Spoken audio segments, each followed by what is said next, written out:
usually people try to refrain from actually having too much double evolutions, but somehow at the current stages, teams don't have any problems running any of it, and not just one, even 2 or 3 sometimes in their draft.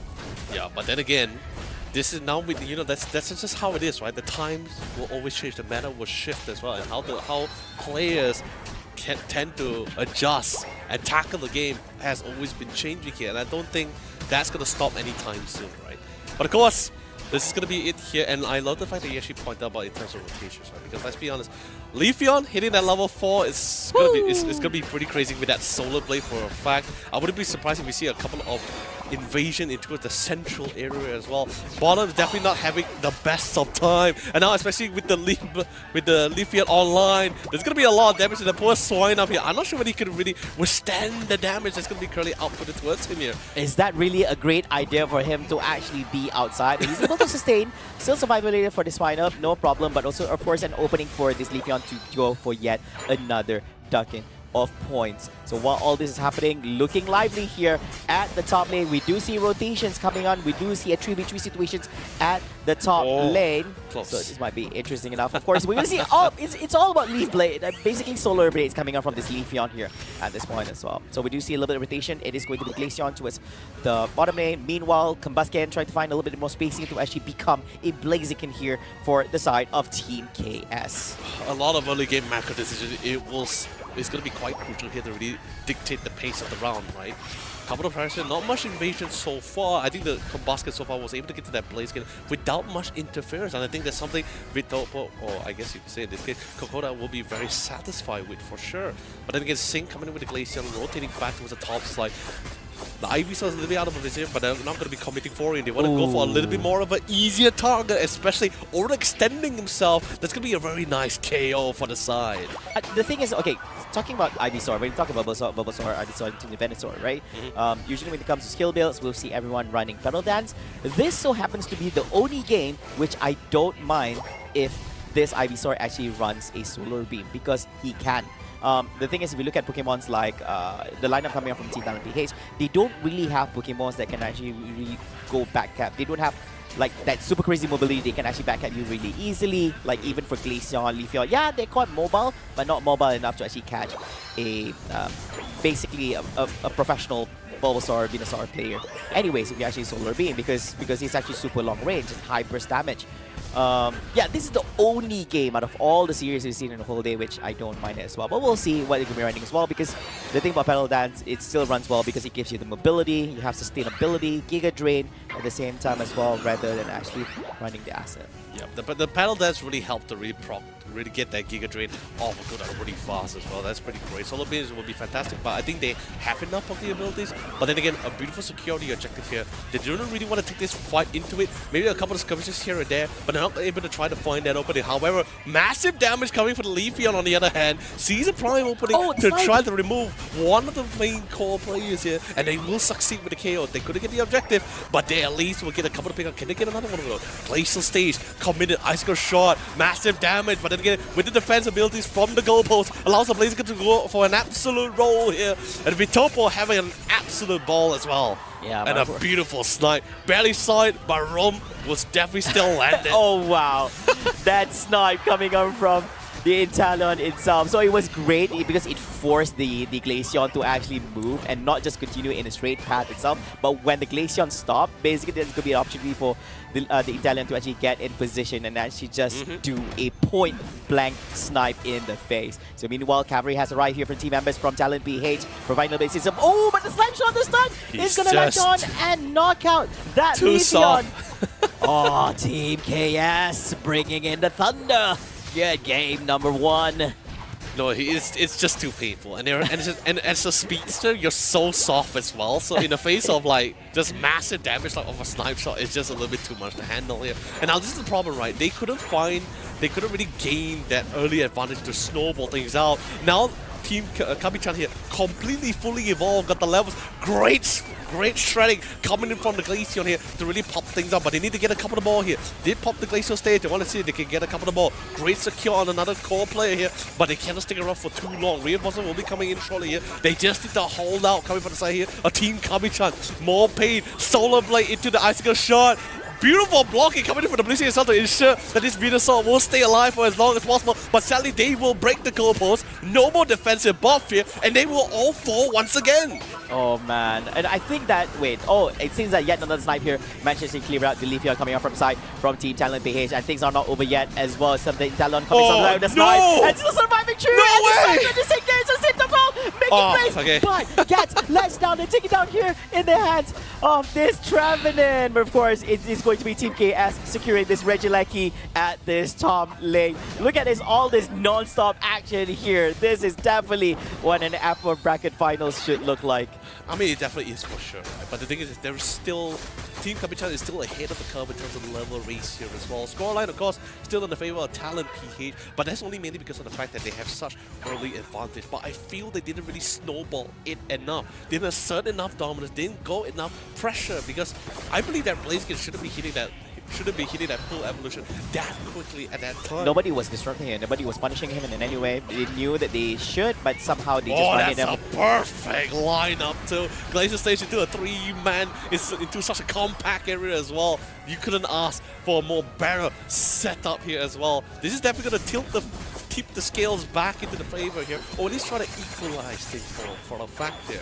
Yeah, I think positioning was very questionable. How come everybody was actually stuck there? I was surprised that even in Talon is actually part of the mix together with Venusaur as well. I would assume that they actually get, at least better position on this at this point. But meanwhile, here Team Talon PH securing themselves this Regirock at the bottom lane. That's going to be giving them defense and special defense buff for a period of time. And it's 3 minutes and 12 seconds into the game at the current moment, with just 1 minute and a few seconds away from the appearance of Rayquaza here at the Thea Sky Ruins. But looking at the levels, Leonard, it's kind of balanced in a way, but I do believe that if you look at the side of Team KS, they have it slightly higher. It does not translate or does not really reflect upon the points that they have, because they're low on points at the current moment. 86 against what Talon PH has to offer, which is 207. That is 121 points different in between them.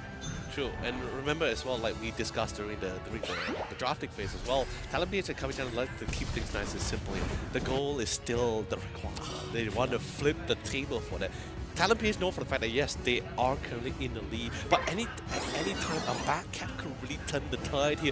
Dylan trying to get enough intel for the rest of the squad, trying to keep an eye to say the fact that where is the rest of the squad. If anyone goes for the Regieleki, then maybe he can try to go for the dunk here. They're getting some intel, but not a full view of the squad here. They didn't manage to secure the Regieleki here, and in exactly 10 seconds we're going to be having that Rayquaza here. Trevenant, RBX gets spotted out, but they're still fine. They're not really afraid of the RBX just yet. They want to know where's the rest of the squad. Where's this Leafeon? Where's the Glaceon? They're forcing it. They're forcing the Leafeon to actually commit to the team fight, because they started poking on this Rayquaza over here, coming up from behind. Instead, you do see the Leafeon here on the left side, but it gets spotted out here by the members as well, trying to make things Trevenant still surviving through. Pushing forward, they managed to actually get their hands on the Blaziken. Meanwhile, chasing up from behind, despite Trevenant being low on HP, but the members one is there, despite the Woodhammer putting him in place, not be able to go for the chase. Meanwhile, while all that is happening, Clefable is currently down here in the hands of Talon PH, but the situation is 4v3 at the current moment. 4 seconds on the clock before Blaziken actually returns back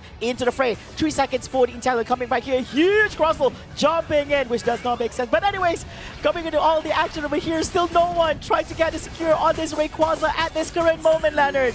They're trying to really do their best, trying to get it secure, but with the might of the Solar Blade, they're going to be removing the Mammoth. The Rayquaza is getting ever so low. Who will get the secure? There's no more Solar Blade, it's still currently on cooldown here, but they do get the match to KO. Who's secured the Rayquaza here? It's going to be in the hands of... Wait, hold on. I need to see the time. There's so much thing happening at the same time. But where is the shields happening over here? Italia secures the Rayquaza, but I think they just lost too much shield. A lot of damage has been done. Leafeon was able to dunk a couple of 100 points. Can it be denied? He gets denied. He saves it out. They get 100 points in. At the very last second, Team Kabichans will not give in without a fight, and they secure with another 100 points here. There's still 50 points in the hands of the Leafeon, but before he even could try to make the change, to make things happen, he instantly get caught off from a battle of two fronts and shut down. Kabichans brings back the round in such a clear fashion and manner. Oh wow, this is quite unfortunate here for Team Talon PH. They had quite a lead here for themselves when it comes to points, but quite unfortunate during that engagement at the Rayquaza pit. They lost it all as Rayquaza has fallen in the hands of Team KS. Now this is the opportunity Team Hamilton they're looking for, despite them not having a great time here in the early, mid, as well late game stages. They are able to make it a turnaround here at the last seconds, last minute of the game. I can't believe it. I really seriously. It was so messy. I cannot explain it. I think of all the Rayquaza fights that we've been seeing so far, I think that was the most chaotic one because you just couldn't tell what's really happening. All I know for the fact that there was an opportunity that presented itself when the Solar Blade came in. I mean, yes, it is somewhat of a short cooldown, but it's not that. This is the nature of the competition. We have to declare a winner. But of course, it is not the end of the road for some of these guys. Whoever wins the series still has a chance to climb back to the grand final through the lower bracket. However, one of them will be comfortable in one of that grand final spot. Ladies and gentlemen, could this be the turnaround of the comeback round for the side of Talon BH? Or will kabichans secure themselves as one of the grand finalists? We shall see. Flavor, we have a game on our hand here. Let's see what fate has prepared for us, or these two teams. Yeah, I'm really excited about this Team KS running this Zoroark together with the comfy combo. We do anticipate this is going to be the staple run for them itself. So compared to, like, if you want to pair the Zoroark up against the Buzzwole, the thing is you don't really have comfy on your end. So I would say the Zoroark would definitely have an upper hand here straight off. Meanwhile, we do see the Zoroark trying to rotate here to the top lane. It's currently at level 5. We'll see able to actually get some sort of trade-off for his end, but it does seem that teammate decided to actually go behind enemy lines to actually get a little leveling for themselves. Talking about the Pokemons from the side of Team KS, they are riding only one Pokemon having double illusions. Meanwhile, before all that, decides to actually teleport himself back to the Pokemon Center here for the side of Team Talon BH. Manages to actually jet himself to the right side. It's going to be that war total and be safe and sound. Meanwhile, all that is happening. Meanwhile, we shift our attention here to the bottom lane. It's going to be the Umbreon together with the Pikachu up against the Mew, as well as another one more guy there. I can't say. The thing is, I don't think we're going to see much potential. Actually, I spoke a little bit too soon. It's a slow bro. Found an opportunity, got the mean look to really lock them down, to really secure that first kill. Honestly, the Castle's Curse is really coming back for me, that one. I didn't even get to see it. I just mentioned it and he's already gone already. Yeah, exactly. I guess they really battled it out for the audience for sure. But regardless, not really finding that prime opportunity to really go in, and honestly, it's quite scary for the fact that people go. You're jumping as a Zoro, as a speedster, you're jumping into both the Umbreon and also the Buzzwole. That's a lot of CC and something that the speedster is not really a big fan of. Of course, do keep the count. BBQ was a little bit locked in between a rock and a hard place here. But that thunder, that CC really melted them away. And of course, thank God for the hyperspace portal, able to reset this fight at any given time of their choosing here. So no matter what damage you want to output here, Vitopo has a huge toll on his hand, but he will still be able to get the KO before that save comes in. Yeah, and of course managed to get a little bit of opening to actually do some form of scoring at the top lane here upon Team Talon BH. Meanwhile here at the bottom lane, Umbreon together with the Pikachu here. The South of the Star hitting off on the Blastoise, but of course a very, very sturdy Pokemon manages to disengage safely, no problemo here for his end. Meanwhile the top lane does seem that things are getting crispy. It's going to Buzzwole up against this Zoroark together with the Blastoise, which does have the comfy at hand. Grabs a berry over here, grabs another, putting him at a full HP here, and here comes the cavalry. It is going to be the he's going to be the Hooper together with the Pikachu rotating here, but manages to disengage safely to his own portal. Yeah, just a couple of skirmishes so far, not really anyone having an edge over the other. Even in terms of the level base as well, it's pretty even out here. However, didn't manage to force out the Mew's Unite move to try to mitigate some of the damage, especially with the Mew lockdown. He's gotta respect it. He's now a very sustainable Pokemon here. Gotta really try to play in the back line. Although unfortunately as well, he will be able to get the very nice trade for his fallen ally. But he gets locked down into the Thunder. Such a nasty combination to deal with. Locked down into a stun. That's something you can't even really run out of it either way. Yeah, unless you have an eject. I believe that's the only option you actually have to actually escape here from Meanlog and this girl. Look at this. Oh man, this is definitely... yeah, I think this is going to be quite a staple that we see from time to time. While all this is happening as well, at top lane, it does seem that it's going to be the Blastoise securing that Reggie Lecky for the side of Team KS, and it's marching down through the top lane here towards the tier 2 goalpost from Team Talon BH. And while all this is happening, our attention is shifted to the bottom lane of here. Slowbo trying to actually secure some wild Pokemons over here, getting lashed off from Thunder from Pikachu, just waiting for somebody to actually drop on by as you do something about. Oh, look at the damage! Dylan in trouble as well, uses up a Thunder Storm. That is not good. Oh, that is definitely going to be a very painful one right here, but dashing it forward might not be a really great idea. Mew gets cleared out as well in hands of Talon PH. That's 3 men down here in their hands and creating an opportunity for them to actually do a little bit of scoring here at the bottom lane, and they're definitely going to be switching their attention straight up to this Reggie Rock to get that defense and special defense bust for the whole team.